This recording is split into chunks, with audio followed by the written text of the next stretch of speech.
All right, folks, from the West Coast to the East Coast and everything in between, folks. You are live with Lonzo, the Godfather of West Coast hip hop, and yes, from the Eve After Dark, the concerts in the park, y'all. We are back once again. It's me and Dusty, baby. Me and Dusty is about to go down. Now, we had a hell of a week in hip hop, music, and everything else. And as I prepare to bring my man Dusty Vision on, I don't see him in his chair, but he there. I'm here. What up, my man? What's up with you, Dusty One? I'm doing good, man. Doing good. Like I said, a lot to talk about this week, but let's jump into it first. How was Vegas? Man, Vegas was off the chain, Doc. That's an old phrase. I know that's an old ass phrase. But me and Yella had a chance to connect, hook up, hang out, man. And we connected, before. We never did a book signing before. And so we was out there at a beautiful venue out in Vegas on the lake. And we hung out and we had a good time. And we sit there, kicked it back and forth. And people buy my book, people buy his book, and it just was a good experience overall, man. He couldn't hang out no time. He had another gig to do he had another appearance to do out in Bakersfield. But overall, man, it was great. It was great. That's dope. Well, when we had Fat on last Thursday, which I encourage everybody out there to check out that interview, such a great interview that we did last Thursday with Fat. You guys mentioned something that I would love to start the show off with. Go for it. You mentioned, or he mentioned, that Dr. Dre battled Run-DMC. I don't remember that one, Doc. When he said that, I'm like, what? Yeah, he said that. Dre, I don't think Dre, he was with me at the time. I don't recall him battling them. I'd have to ask clientele. Dre, he was around. I know Yellow was there. Because Dre was the last one to join the crew. Okay. And he came after Curtis Blow. He came during the Curtis Blow era, that's for sure. And but we had so he definitely was there because he came during the Curtis Blow era, because that's when Yellow learned how to scratch, blah blah blah. And then we brought Run-DMC in shortly after that. So it's possible. I don't recall that one, Doc. That one kind of said that. I'm like, damn, because like he said some things I forgot that I know that was true. I just happened to forget them. So you talking about 40-some years ago, Doc. So sometimes I do recall some things. I feel you on that. Well, what was it like, or what did it take to get one of the biggest rap groups, Run-DMC at the time, to perform at your club? It wasn't shit. It was like, Russell, hey man, Russell called. I just booked Curtis, and Russell, I got another group. If you're interested, man, I really ain't tripping nobody else. Oh man, they're gonna be hot. Okay, and I don't know nothing about them. Send me their record. I got their record, and I think it was it's like that, and that's the way it is. And the record was cool. It didn't pack the dance floor. And for us at Eve After Dark back then, if it didn't pack the dance floor, we never a lot of use for it. And he kind of sold me them. It was a salesmanship. It was a sales job. Man, give me 500 some plane tickets and put them in a hotel. And I'm like, cool. And I did just that, only to find out they had could have deal with Uncle Jam's Army, and they ended up being at the sports arena. I ended up paying the whole goddamn bill. Me and Roger fought about that for years. That pissed me off to the highest level of pissivity. What was your relationship like with Russell Simmons? Like, what kind of guy was he? Oh, he seemed to be cool, man. He's a New York dude. If you heard us both on the phone, at that time, you probably can understand a damn thing we were saying. We both got them lisps and shit. And his is a little worse than mine. But he was cool. We did Dr. Jekyll and Mr. Hyde. He gave me Dr. Jekyll and Mr. Hyde because the debacle with when me and him had a falling out, because I was like, dude, how you gonna have me bring a group out here, pay for them, and then send them to my competition around the corner? Okay. And I didn't like that at all. So to make up for that, he brought me gave me Dr. Jekyll and Mr. Hyde, which is Andre Harrell and his partner Alonzo. And I didn't realize until I saw Andre Harrell at the premiere for Straight Outta Compton that it was two Andre and Alonzo's. Okay, me and Unknown's real name was Andre. We run in the Eve After Dark. And you got Andre and Alonzo, Dr. Jekyll and Mr. Hyde. No big deal. Just another one of them hip hop things. Just like with Havoc and Prodigy.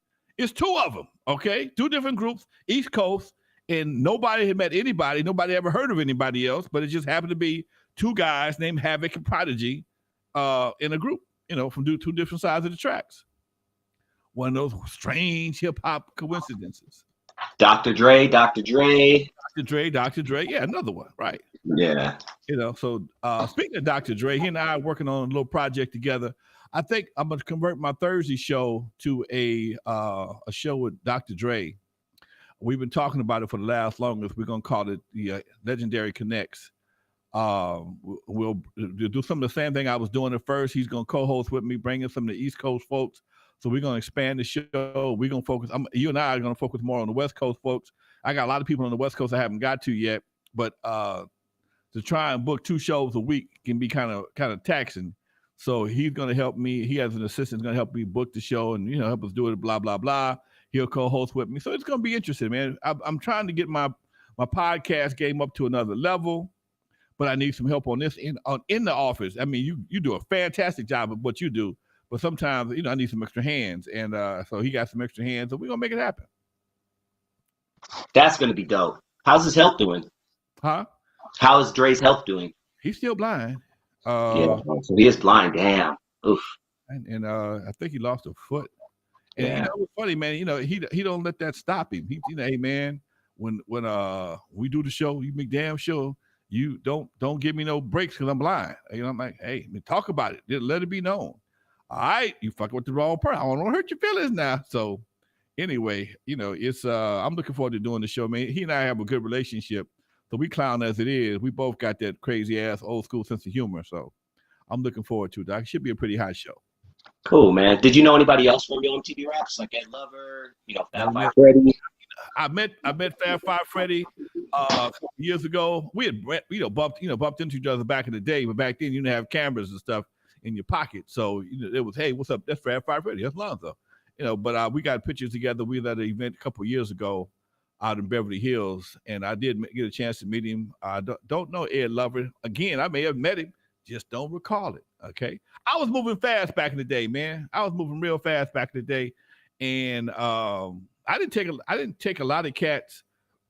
Excuse me. Not gonna sound, I didn't take them serious, but I was in my own little world, making shit happen on my end. And if it really wasn't benefiting me, I'm sorry, at that time, that when I was really doing my thing big time, these guys weren't even around yet.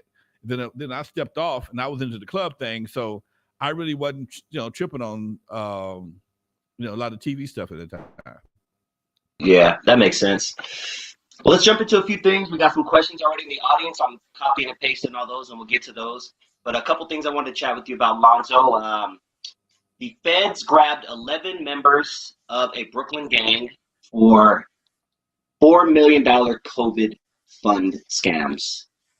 They're starting to catch up to them, man. You know it was coming, baby. You know it was coming. Some people, I didn't take the PPP, man, just on the strength. But you know what? I'm all right. Okay, I got some other little blessings that came through. I'm not gonna push my luck. I'm stupid like that. I know when to stop. Okay, some people don't, and obviously they may have been some of those. I just feel like I didn't got too grown to be fighting cases and doing dumb shit. Yeah, that's what it is. People make it easy, and when it's easy, people, it's usually a trap. Whether it's a guy, a girl, money, when it's usually too easy, it might be a trap, and most people get their ass caught in the trap every time. Oh yeah, all that free money you're getting, you'll see it in your taxes. Oh yeah. You got to account for that shit, especially a PPP loan, because that right there is that's not even a loan. That's just not even a gift, but it can be. I don't know if it can be declared income or not, but I think it can be. I know the other ones they had, the ESLs, whatever it was, those are considered loans. Those are not considered income. But the PPP, because it's forgivable, it could be considered income. Don't hold me to that. I'm not a tax person. Some say Kanye West is changing the game. He turned down a $100 million deal to make his own music stream, or he turned down $100 million to have his music streamed on all the platforms. He preferred to release it on his own platform titled STEM. I'm sure you've heard about this. Yeah. What's your reaction to that? What I understand is the STEM platform, excuse me, that he has. When you make a record, every track is considered a STEM. Okay, so you can actually get the record and unmix it and then remix it because you have all the stems. Okay, and that's like giving somebody a 24 track master back in the day. Bottom line, I know one of my buddies did a deal. He got that a website where you buy beats, BeatStar, and you can get a beat, but it got the logos, all the audio logos all through it. You can get a 2-track master, lease it for a while, maybe cost you $35-$40, but to get the stems cost you $1,500. And if you want to get them exclusively, might cost you $3,000-$4,000, depending on what your deal is. Anyway, having the stems allows you to do a lot more with the song. You can play with it, remix it, whatever. I think he sold 10,000 of them things at $200 a piece, $2 million right quick. Hey, dude. And again, you're talking to a guy that don't need no money. You ain't talking to somebody who got, who need them streams. He don't need the money. The $100 million, that's, he got that already. So it's a whole different mindset. It could change the game. He could be pulling a Nipsey Hussle type situation where he sold, X amount of records for $100 a piece, made him a quick 100,000, whatever the numbers were, and put him on the map, put him in the eyesight of Jay-Z and some other folks. But again, Kanye, he's a different kind of dude. So he might be on to something. You never know. Yeah, man, I'm interested to see where music is going. Let's go back, because music is obviously released different nowadays through things like STEM and Spotify and stuff. But what are some of the things you had to do personally back in the 80s to prepare for an album release?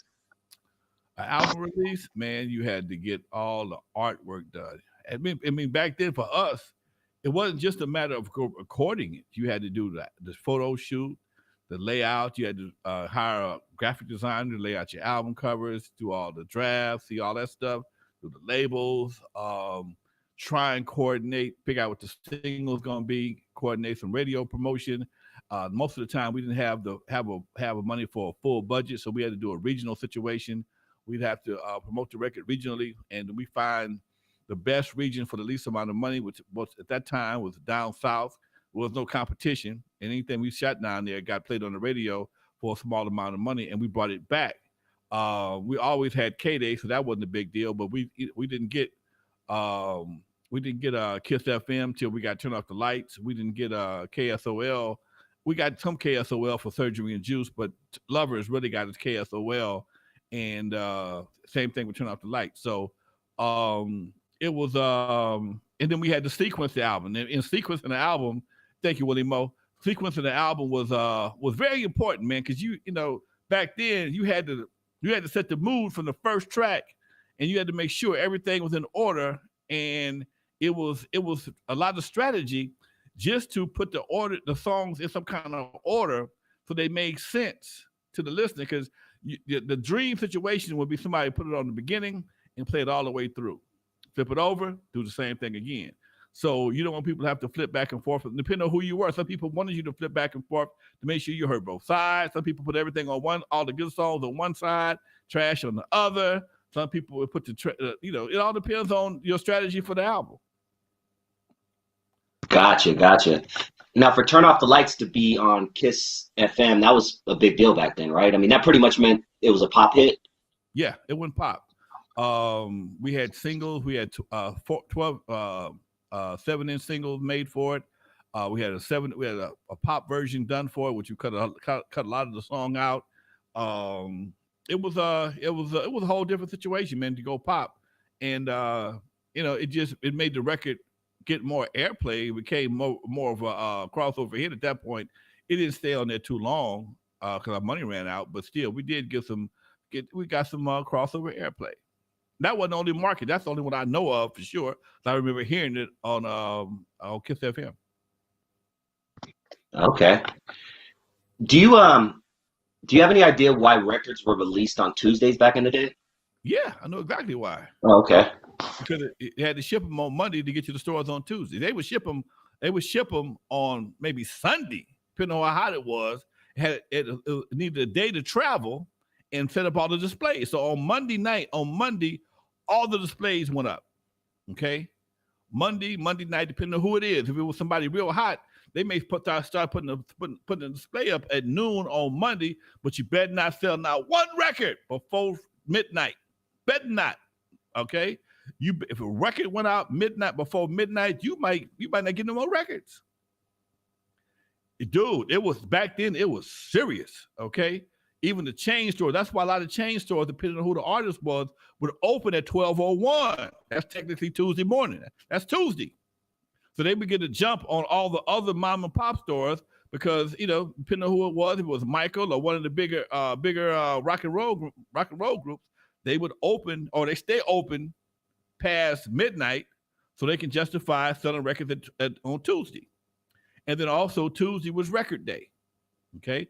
Everybody went to all the record promoters and all the marketing departments got with all their salespeople and all their marketing people on Monday so they could go to the radio stations on Tuesday. And that was the same day records came out. Everything was coordinated.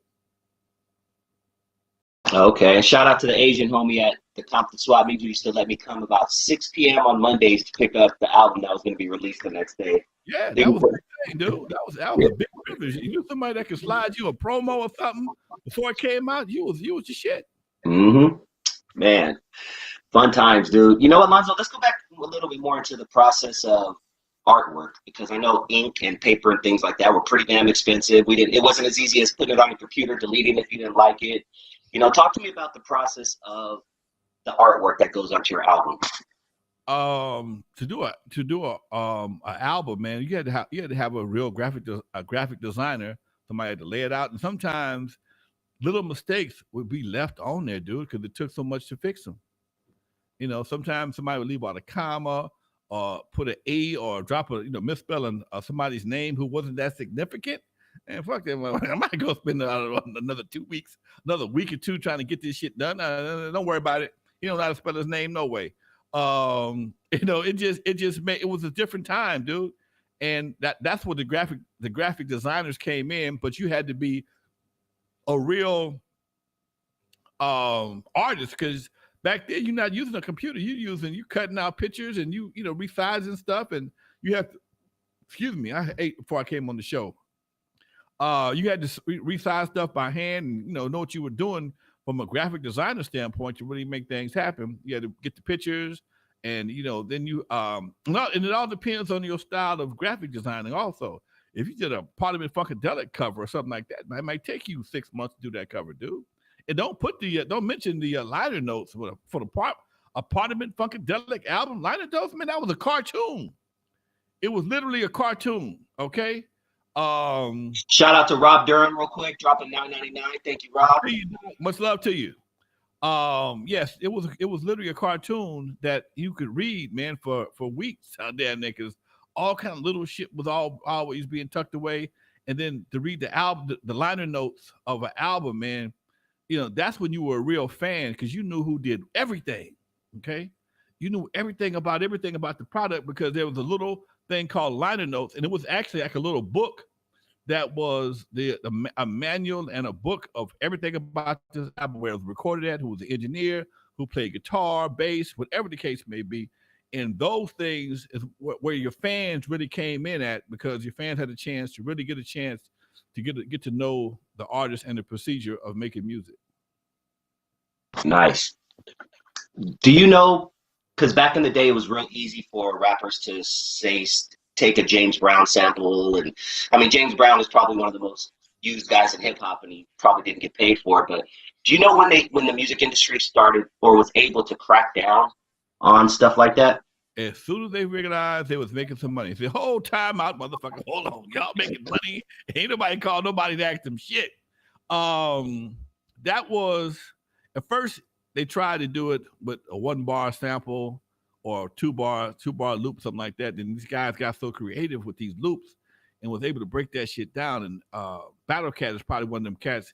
He can take a sample and slow it down, flip it, and you won't even recognize that shit when you get through with it. Okay, he's like that, and so they started realizing they had to start. It became another industry profession to be able to decipher what is in a what's been sampled and how slow it is and what has it been reversed, whatever the case may be. I would say, man, probably around the late 80s when people just started taking songs and just like not digital underground. De La Soul. De La Soul made a whole album. The album just got cleared a few months ago, if I'm mistaken. They've been fighting them clearances forever. There was some dope shit, but they just, the sampler changed the game. You upload some shit and cut it and truncate it and flip it around and quantize it. Shit. You got a hit record. All you got to do now is talk some shit. Miami Bass, I see you, baby. Much love to you. Thank you, Miami 808. Miami 808, I see you. Miami Bass. I'll be tripping. He got a question for me. I got to answer this question right quick. Yeah, you actually got it. I got it right here. Okay. Miami 808 says, speaking of records, Lonzo, did you know Steviano? And if so, can you talk about him? Did I know Steviano? You talk about. Did I know Steviano? Steviano and I went back when I was bootlegging and I was selling Xerox and house mix tricks and house parties and all the other underground 12 inches I used to sell. I was at a store on Pico making a delivery, and Steviano, I'd never seen him before. I went to the swap meet, didn't pay him no attention, and he was trying to buy records from me. And what I was doing I felt was so illegal. I couldn't sell to anybody. I was like a dope dealer. I'm like looking over my shoulder. Give me my money. I'm gone. And Steve wanted to talk to me. I wouldn't talk to him at first. Hell no. And the guy behind the counter vouched for him. And Steve said, I've been looking for you. I'm like, oh, shit, they finally caught my ass. And he's like, no, man, I got to swap meet over to Rhodium. And he said Rhodium. I knew exactly who he was. I want to buy some of these records. And he came by the house, man. And Steve became one of my best customers. Him and his wife, Sue. They became some of my best customers. And he come by the house. I mean, it got so bad at one time. Got so good. I can call it bad if you want to. It got so good at one time. I'd have to make separate orders for Steve. Would have a standing order with me, 200 to 300 records a week for of each one of my numbers. And sometimes I'd have 3 or 4 numbers at one time, even if different projects at one time. And he just got comfortable. Come by the house, man, and Dre would go to the swap meet and make mixes right there on the fly for him. He'd flip them up, turn them into cassettes and shit, man. And it was, he was always a good friend. His wife Sue, I've speak to her from time to time. Steviano was a very good dude. Yes, we were super cool, man. We were super cool, and he was a regular at my house. On Fridays was his pickup day because he had to swap me Saturday and Sunday. Every Friday he'd come by here and pick up his records.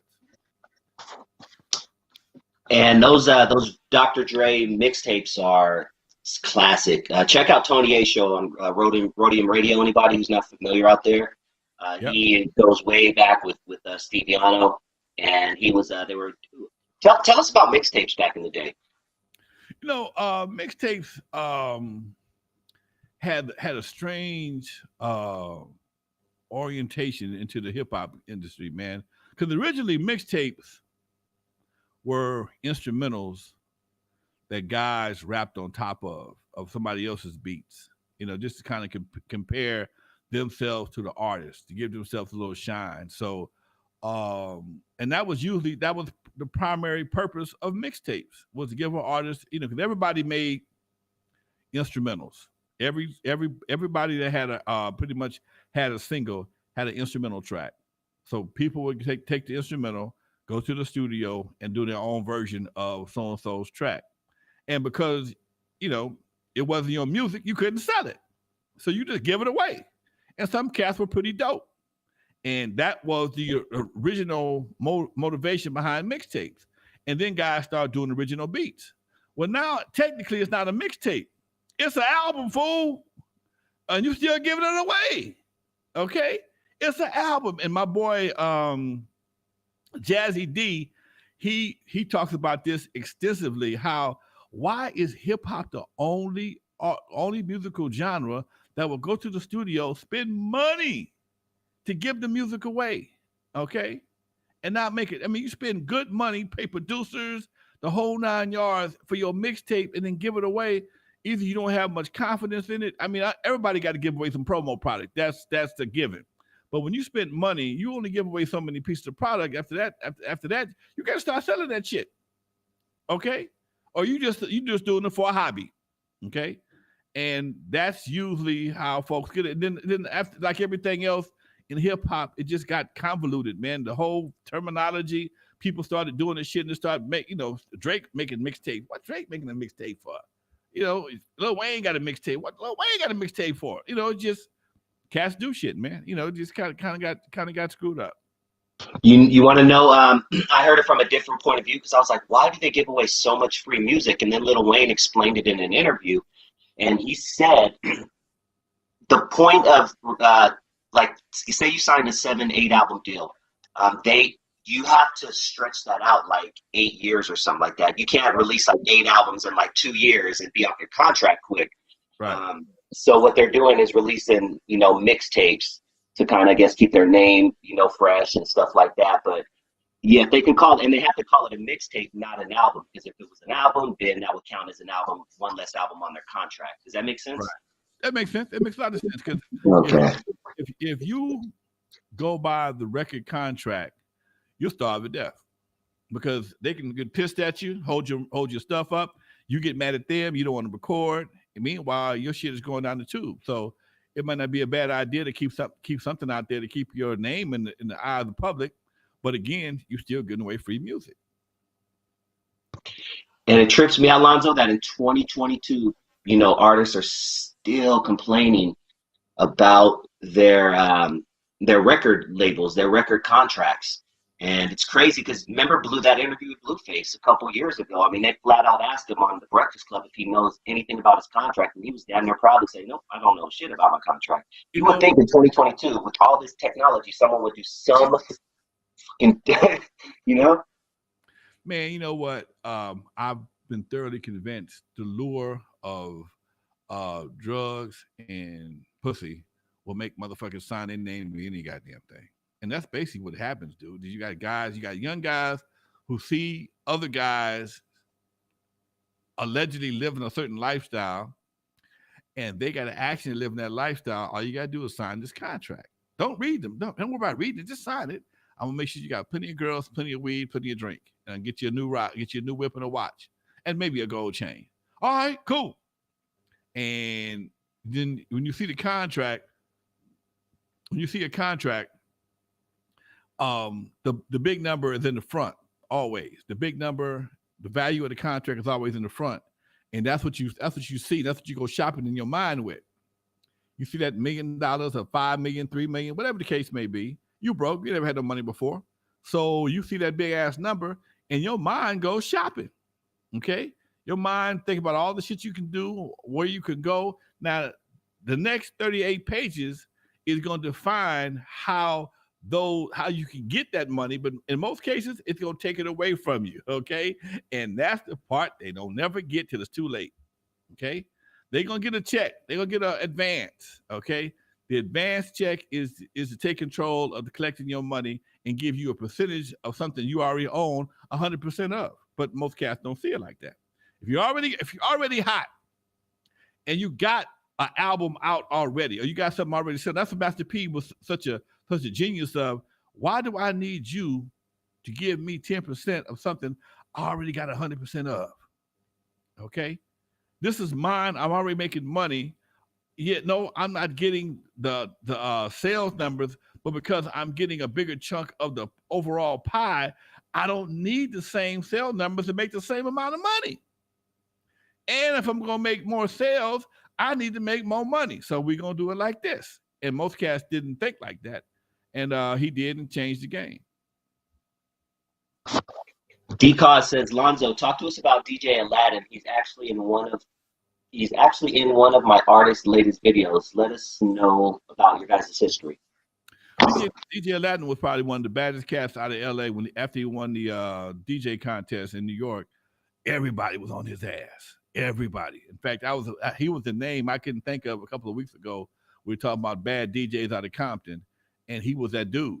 And I think it was that damn it, one of those DJ competitions. He went out and acted a fool, okay, and came back with the prize. And he was on a couple of albums, and I didn't hear much from him after that. He kind of disappeared. I was working with one of his guys, Frank G, for a while, and he was trying to do some things with him, but we couldn't get it coordinated. And in fact, I'm gonna try and get him on the show. I know how to catch up with him.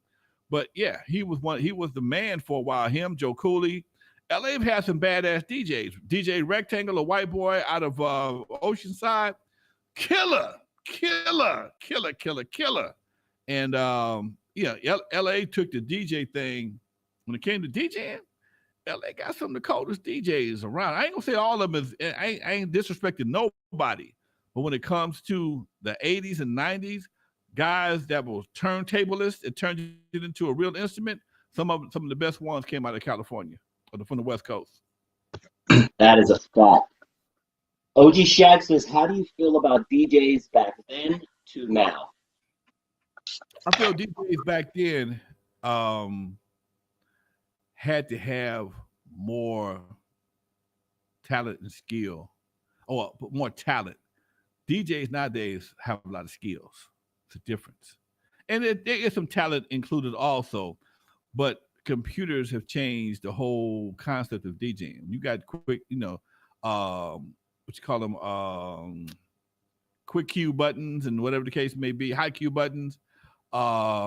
It's real easy. It's a lot easier to sound better than you really are if you took away them quick cue, high cue buttons and gave a lot of these guys 1200s.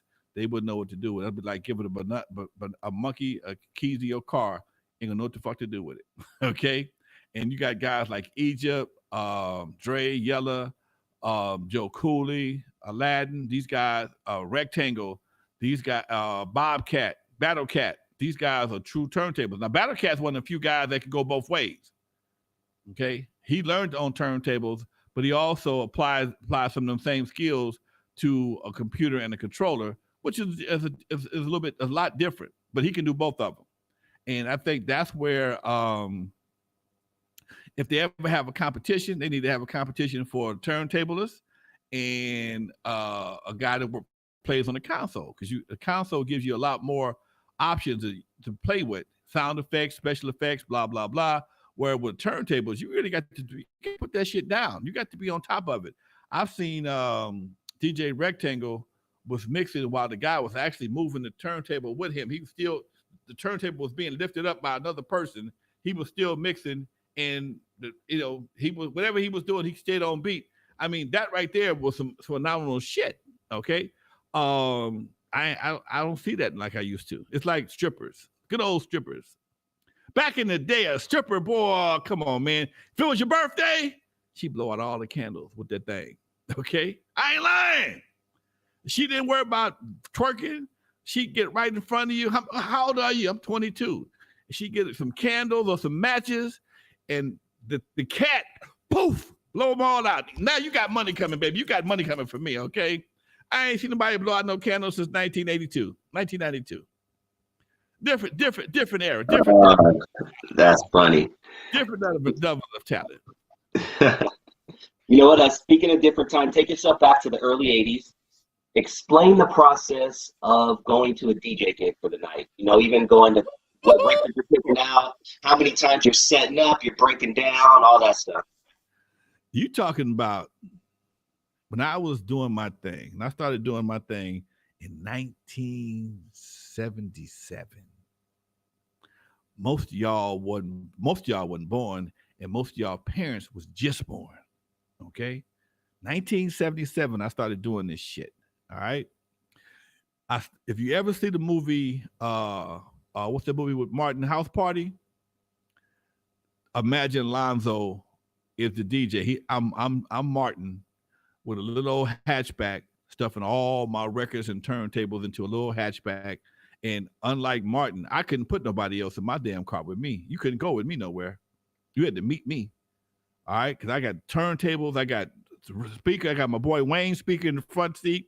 One of them, I'm driving like this, okay? I'm driving like this at the gig. Gig wasn't that far. It was only around the corner from the house, but still, I had 4 or 5 crates of records. I got a big ass Yamaha EM150 mixer because I didn't have no DJ. There were no DJ mixers out yet. There were no DJ mixers out when I first started doing this. You had to use a band mixer, plug your turntables into a band mixer about this big. And this heavy as hell because it's powered. Now I got these big ass speakers. These some bitches is heavy. Okay? Everything was heavy back in the day. Everything was heavy. With no light shit. The records was heavy. Turntables was heavy. The speakers was hella heavy. The mixer was heavy. Everything was heavy. And I finally got out of, I had a Vega. Chevrolet Vega. That was my car. Vega was like a mini Camaro. I mean, a mini Camaro. And it wasn't until later on I got a van. And when I put my stuff in my den, it took up most of my den. Okay. When I started getting busy in DJing, when I would unload my truck, if I just threw it in the den, it would take up most of my den. And I realized doing a mobile party was like moving a 1-bedroom apartment 4 times in one night. Yes, right. Disco Lonzo, Willie Mo. You know how it go.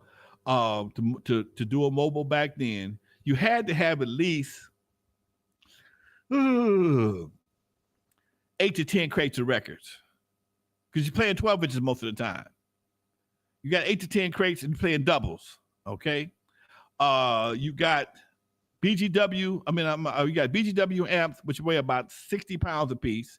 You got at least 2 of them if you're running running 4 speakers, plus your EQ and your crossover. You got heavy ass consoles. We didn't have individual cases. We call them coffins back then. It was a one long ass case with two turntables and your mixer built into it. Okay. I brought lights and what no LEDs back then, baby. We was using the same shit. I was using the same shit for mobiles as they was using in the theaters. Okay. This shit was steel and iron. Okay. For real. All right. If you hung a mirror ball, you had to, man, come on, dude. You might have to borrow a ladder from the janitor to get up and hang the mirror ball up because everybody wanted the mirror ball because that was a hot thing to have. And the lights, even then, when you got through with the gig, you had to wait damn near 20 minutes for them to cool down because they'd be too damn hot to pick up. I'm doing shows with liquor store lights. Okay, this shit's hot. I could cook chicken on these motherfuckers. Okay, ain't bullshit. You could cook liquor store chicken on these lights. They'd be so damn hot. Okay, I'm not bullshitting. The halogen lights, them some bitches were hot as hell. You could not touch them with your hand. Most of them had screens over them so that you couldn't touch them, and even the screens would be hella hot. And you leave a gig, and you got to leave at least an hour and a half, 2 hours early to get there and set up because you never knew when there's going to be a problem. Somebody might not put the arm on the turntable, might not lock it down. If the arm slides, you're gonna break a needle or bend a needle. You can't have one turntable all night. You got to have 2. You might have to go to Radio Shack. You may have to go to Radio Shack after you set the gig up. And see, cats we didn't have no type of decorum when it came to working with wires. So cats would just snatch wires out the back. Just snatch them out. Just snatch them. And when you start snatching wires, you start breaking wires. You get hurt, you get in a hurry, you tired, it's 2:30 in the morning, you trying to get home, you just start snatching shit, okay? And especially your roadies, they don't know nothing about grabbing the whole tip of the plug, the wire, pulling it out. They just start snatching the shit. So now you go to plug it back in and it don't work. You got all these wires, you didn't plug the ball, none of this shit was pre-plugged. You had to plug it in as you got there, from the mixer to the EQ to the amp, and the crossover to the EQ to the amp to the out to the speakers. And one side ain't working. You got to troubleshoot the whole damn thing. Okay? You got to troubleshoot the whole damn, and most cats didn't know how to troubleshoot. Troubleshooting is reasonable, what's called reasonable deduction. All you got to do is pull out one, figure out, and sometimes you got to take one side out and try the other one, then you figure out what the wire is, and if you hopefully you got a spare. Hopefully you got a spare. Oh man, they didn't tell you that sometimes the building only had so many watts. I mean, so many watts of power. So if you plug in too much shit on one circuit, it's gonna blow every time you turn the volume up. And you don't know what a breaker is. You sitting there in the dark, you blew the whole place out. Don't know what the hell. You done plugged all this shit into one power strip, okay? Plugged it into one wall socket because you don't know nothing about electricity. You don't know nothing about electricity, dude. All you know is all this shit needs some plugs, okay? You plug all this shit into a power strip, run that power strip to a long extension cord to the wall, and then you wonder why the goddamn cord is hot as hell. Cord hot as hell, okay? Dude, I'm telling you, this is some real shit, man. This is real shit. This ain't none of this. Everything we did, it was hot. It was high powered and heavy. Okay, totally, dude. I see cats DJing with backpacks and a laptop, dude. If you didn't have a van back in the day, you couldn't be a DJ. If you didn't have a van back in the day, you couldn't be a DJ. You had to have a van or a pickup truck or knew somebody that had one. Crazy. Okay. That's crazy, dude. You know, before we move on, continue. Rob Duran, who donated earlier, he says, "Did you ever work with Disco Daddy and Captain Rap?" Nah. Well, I knew Disco Daddy. I still talk to Captain Rap right this. I talked to both of them. I think we might have did one show together because they were in the 80s. We were too. But for some reason, man, we didn't get booked together. I can't recall us getting booked together a lot at all. Most of the time I played with, when we first started playing a lot, it was always me, Egypt, Rudy, Dream Team, Russ Parr, Bobby Jimmy and the Critters, that type of stuff. I don't recall us ever playing with Disco Daddy and them, Kid Frost. We may have, but I can't recall it. We may have, but I can't recall it. Okay. OG Shags, we talked about this a couple weeks ago, but break it down again, Lonzo. Who came up with the name World Class Wrecking Crew? World Class Wrecking Crew came.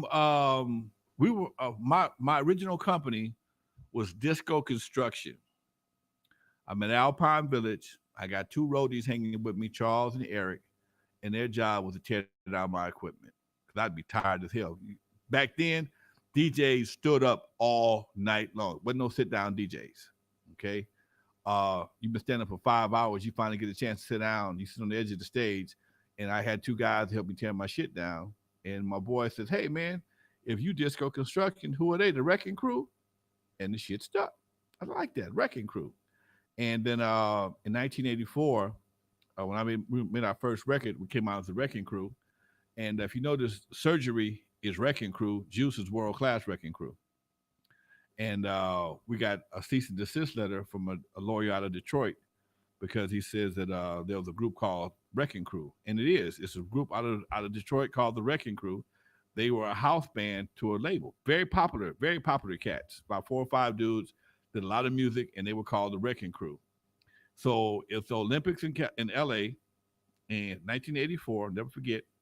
And I called my lawyer and says, "Hey, man, if I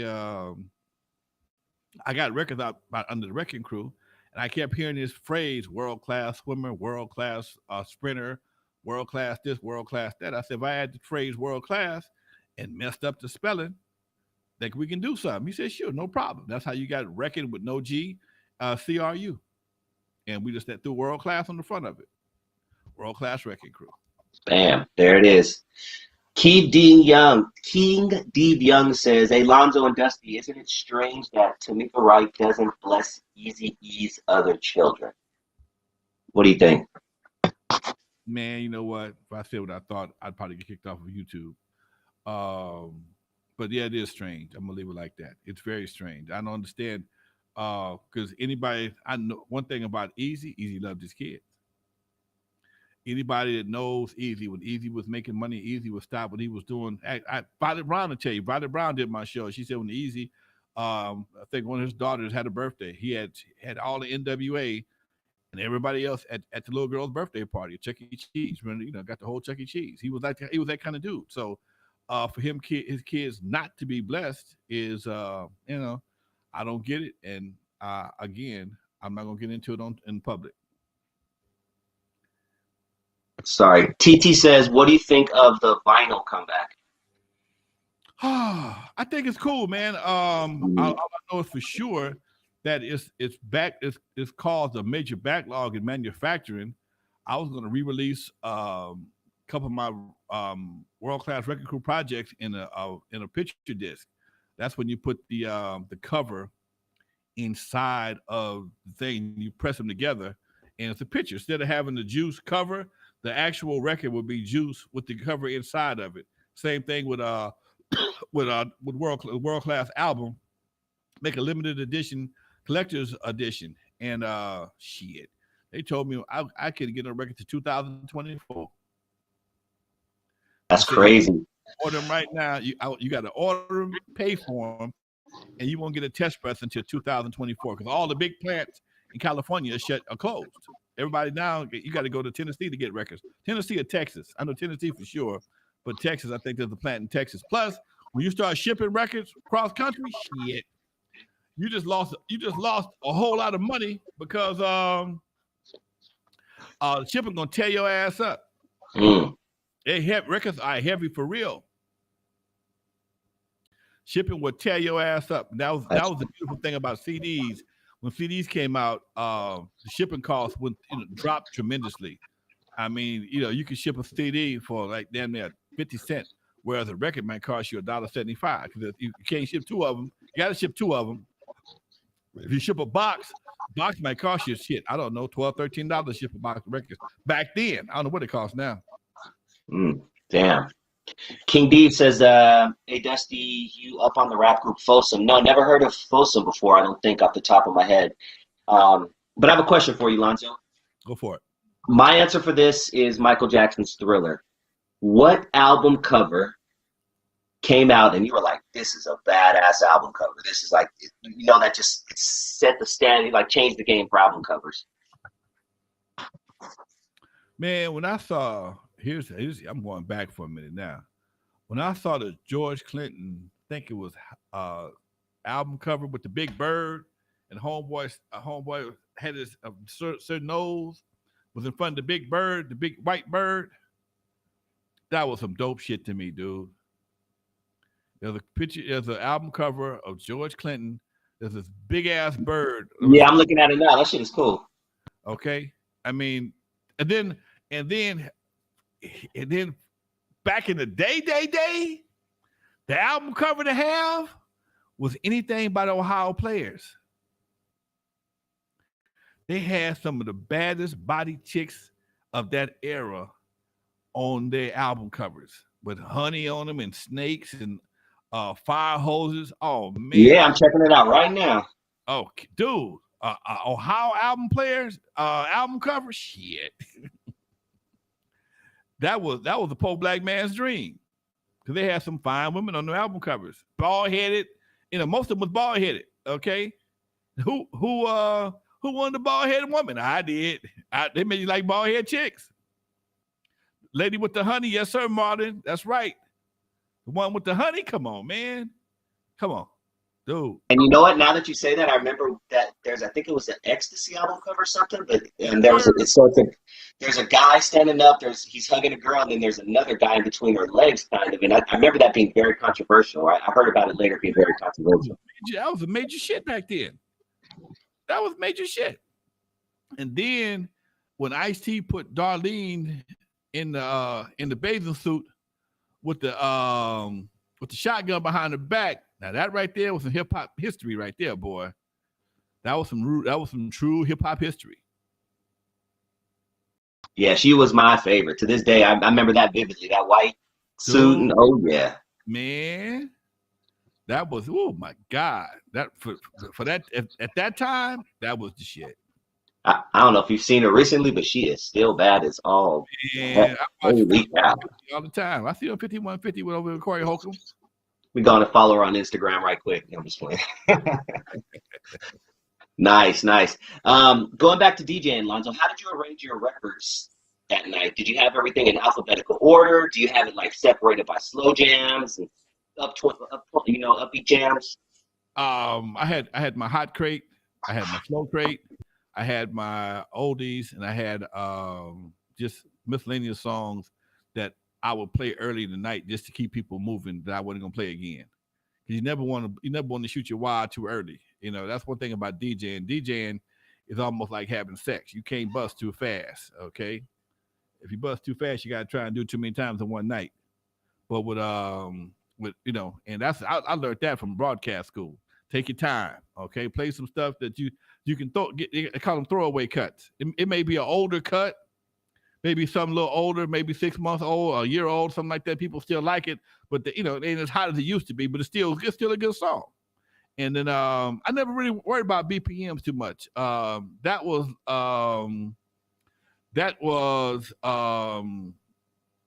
fuck you, unknown. You said Roger Clayton did that for him. Yeah, he kissed my ass. Okay, I did it for him. If anything, that was it was everybody had their own way of doing. Some guys had their stuff in alphabetical order. I never, but I did have a certain order, and I would go through and I would pull them. And once I pulled them, I'd always when they would mash together, I'd leave them set up. That was how I knew what I was going to play. When the record was playing, I'd go through and pull me 3 or 4 more records I thought might fit in this genre. I just pull them up out the crate, let them hang out the crate so I can grab them a lot faster. I ain't got to look for them. Okay. What up, so 1976, 1977. What did you get paid on an average night of DJing? $150. Oh, that's not bad actually. I'm sorry. I said it too fast. Oh, okay. Regina Chaley, my first regular gig was $60. $60. That was my first regular gig. Every Friday, every Saturday. Thank you, American Negro. Thank you so much, man. Much love to you. Thank you very much. I think we did those shows on Saturdays, 7 to 11. I'd get $60 and it cost me $20 to rent the speakers and shit. So every once in a while I get lucky and book 2 gigs back to back. And that make me have a good profit. Then I got to 100. Then I got to 150. 150 was like a whole pinnacle because 150 was a no argument situation. Okay, tell somebody 150, and it was maybe 150, 225 if I had to bring some lights because I had to go rent the lights. I didn't make money on lights at all, but I like have because makes you look a lot better when you had lights. But yeah, it was 150 was probably my going rate. Truck full of equipment, gas, everything. Brother pull up 150, but I did that shit sometimes on a weekend, maybe 4 or 5 times. I'd work Friday, early Saturday afternoon for maybe a fashion show or something like that. Hit another gig, go home, take a shower, hit another gig. That's 3. And do the same thing Sunday sometime. Do a fashion show or a birthday party or a backyard boogie. You didn't give a damn. 150. Okay? So I'm making between $300 to $550 or $300 to $600 a week sometimes on the weekend. Okay? Never did shows in the week. Wasn't no gigs back then for me during the week. I had a job. So I worked on the weekends. I leave Kenny's at 6 o'clock and go do my shit. Damn, man. D-Car says, hey, Lonzo, DJ Battlecat bigged you up on the Sway in the Morning show. Yeah, I watched that, man. Somebody sent me the link last week. That was good. I appreciate anybody from especially of his level to always get a shout out because he started here with me. He came back. He was already a DJ, but he came here. I took him on the road. With me. Showed him some things. Gave him keys to the studio. Access to drum machines, turntable shit he didn't have. So he was able to get his feet wet here, and you see where he is right now. DJ Battlecat has the best beard in hip hop, next to the rapper Rick Ross. I gotta find out what that dude is doing, man. He got the DJ Battlecat. I told you he got the best beard on the West Coast for damn sure. I knew I wasn't the only one who thought that. I told him we was walking a couple of weeks ago. I said, Cat, I'm gonna give you the honor of telling you got the best beard in West Coast hip hop. That's for damn sure. Facts. Last question. Did you see the Tommy Sotomayor thing with the female on the podcast Fresh and Fit? No, I didn't. What happened? A couple days ago, he got into a legit fight with a girl on the Fresh and Fit podcast. When you get it, now that I told you, look it up and you'll find it. Yeah, it's just a couple days ago, sitting right next to her, and he went to their podcast, and he said some things she didn't like. They went back and forth. The B word started flying, and she, hauled off on him. He hauled back off on her, and they were separated. Wow. Only in America. Yeah, man. And the charges getting pressed? I don't know. We'll see. When you're that wealthy, you got to be careful with things like that, man. Wait, is my girl the poetess? As I see the poetess online. What's up, baby? How you doing? Shout out to the poetess. She knows she was one of my first. I call them radio crushes. Shout out to Morris Media Studios, the poetess, and I just realized, or I just remembered that she used to rap as well. We kind of touched on that she had a rap group on a regular basis. When she first got here from San Francisco, she was hanging out with Rose and D right here at the pad. I tell you, I was like the first stop of everybody in hip hop. Okay, me and Paul just go back. Shit, got to be 35 years, man. That's no bullshit. When she first got to LA from San Francisco, I think it was. I know she came from somewhere up north. She came up down here. If you look at the promo pictures for Body and Soul, she's in there. Okay. Yeah. She's in the promo pictures for Body and Soul. Okay? That's dope. Miss Morris, Felicia, if you can come on the show and share your story with Lonzo. I don't think you've ever had her on, have you? I know you guys work together.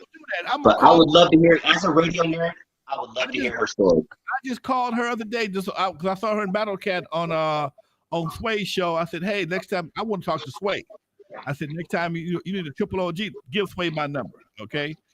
I forgot I didn't realize he was in town for a Super Bowl, but her and Battle Cat was on the show. Was on his show, and I heard it. I watched the whole show. I said, you know what? Because he had some questions that only a triple OG can answer, okay? And the Battle Cat mentioned me, but I need to meet Sway so we can talk old school to new school. Yeah, that would be hard. And from a real radio nerd, I'm gonna double up on it. I would love to hear the poetess's journey through radio as a female in the 90s. I'm sure her story is amazing. So let's see if we can make that happen. That's all I'm gonna say. All right. She's gonna hook it up. Cool. You got anything coming up on Thursday? Thursday, me and Dre may do an introductory run, see how things is gonna work. That's my tentative plan right now. I'm gonna get with Dre, and last time we did an interview, I couldn't get him on camera. He had to get his technician to show him how to make things happen, give some assistance, put it that way. I ain't clowning. So we're going to work on that. We might just do a show, just a dry run, just to see how it's working. So if y'all ain't doing nothing Thursday, join me and Dr. Dre from EOMTV Raps. I got to keep saying that. Anytime people see Lonzo and Dr. Dre, they mind start lying to him. It ain't that one, it's the other one. I ain't never claimed that somebody said Lonzo trying to do a bait and switch. Nope, I never. I tell you what I'm going to do, and you still don't pay me no attention. I told y'all, Dr. Dre from EOMTV Raps. I ain't tried to bait and switch nobody. I told you what I was going to do, but no, motherfuckers don't hear. Okay. That's funny. I can't wait to hear that. And if I can be of assistance in any way in the background, please let me know. That show is going to be legendary, and I want to stay busy. So please let me know if I can help out. You got it. Where I go, you go. Most deaf. American Negro says in the 90s I met Sway and Tech because I was with Ahmad from the song back in the day. Ahmad is so dope. I used to love those Sway and Tech mixtapes that they used to have, American Negro. You took me back. I'm going to have to go check those out. And thank you for running the channel. American Negro is holding the chat down. Yes, I see that. Love to you. Really, thank you very much. Really, really appreciate it. Somebody anything else, my man? Media work, man. I wrote this number down. It was somebody hit me up last week about doing some social media stuff for the channel. I remember them saying something in the comments. Was it I'm sure he emailed you. I think he emailed you. Was it Mo Money McCoy? I can't remember. I get hit up so much. I call myself write the shit down, but I got so many pieces of paper on my damn desk and so many different notes. I see it was Joshua Tall, something like that. I'm gonna hit him up. All right, folks. It was Joshua Tall. It was Joshua Tall. Dusty One, we out, folks. Chat room, we out of here. Everybody who dropped something in the till. Much love to you, baby. Much love to you. Thank you very much. Always appreciate it. Always nothing but love for my folks in the chat room. Dusty, I'm going to take you out of here. In the meantime, folks, this is Lonzo, the Godfather of West Coast hip hop. And like I say, every time I open up this microphone, from the West Coast to the East Coast and everything from between, folks, from Eve After Dark to concerts in the park, y'all. This is how we do it. This is how it's done. If you're doing it with me, it's damn sure going to be fun. This is Lonzo, the Godfather. We out, baby. Peace.